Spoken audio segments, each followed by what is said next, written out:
When I was growing up, my grandmother, she had a door jamb, and all my cousins and aunts and uncles, they all marked their height on that thing, and I always thought that was the coolest thing when I was growing up. So I went ahead and done that for the kids, for my kids, and then, you know, halfway through their childhood, we up and moved, and I couldn't take the door jamb with me.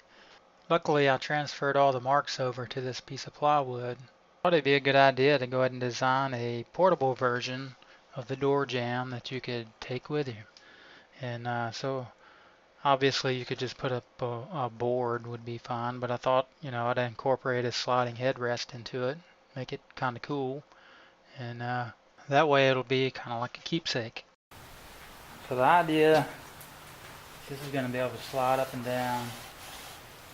This is going to hinge open.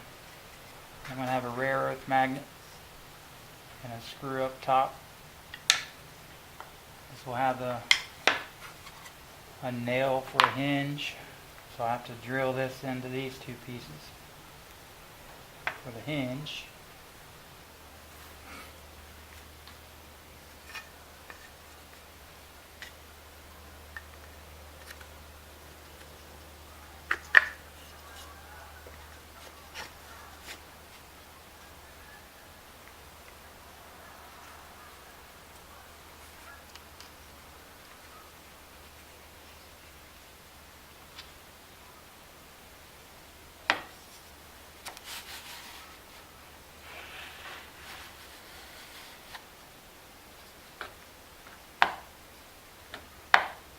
After designing the first one, there was a few things I wanted to change up.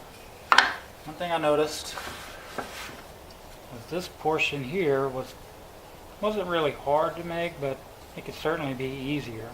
And for that reason, I decided to go ahead and redesign it. This time around I'm going to use some flooring I have left over. Not sure what kind of wood it is, but it's really nice.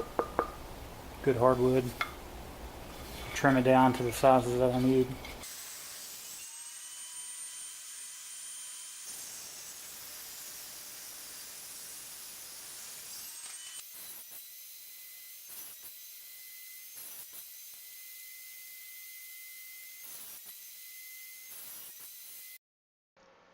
For the sliding dovetail clamps, I decided to go ahead and build it out of two different pieces and then glue them together.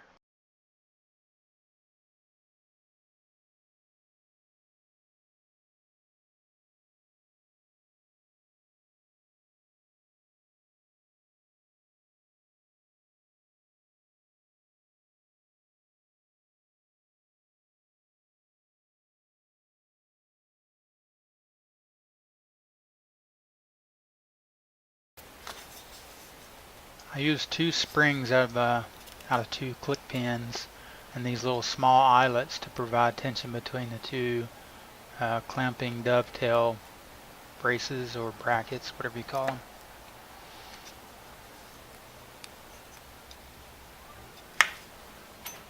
This portion didn't really change. I did make them thicker, so there would be a little more surface area where the hinge is.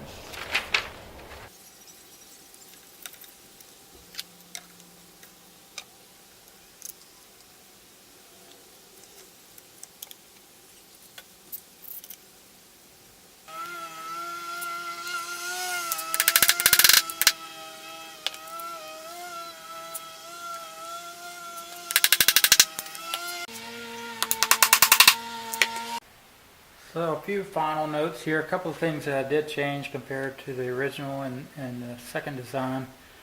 These are a little bit narrower here. In fact, I made everything the same width, including these center portions here. That way you could cut a lot of one piece and then cut small segments to build the rest of these pieces. The first design I had just the one magnet here, and I've got one that's up top. The second one I went ahead and put magnets here and here. That way, no matter where it is, you can go ahead and snap it closed. Let's move this out of the way. So the original design I only had one magnet. Instead of the newer one, I went ahead and put some magnets here. And I narrowed these so you could have a little bit bigger of a spring. I made everything 1/2 inch. This will be a 1/2 inch, that's a 1/2 inch. And I added the magnets here and here. So this is the redesigned version. Gives you plenty of room for a spring. These are out of the click pin. I went in and done a cross pattern. And you got your little keepsake to pass down from generation to generation.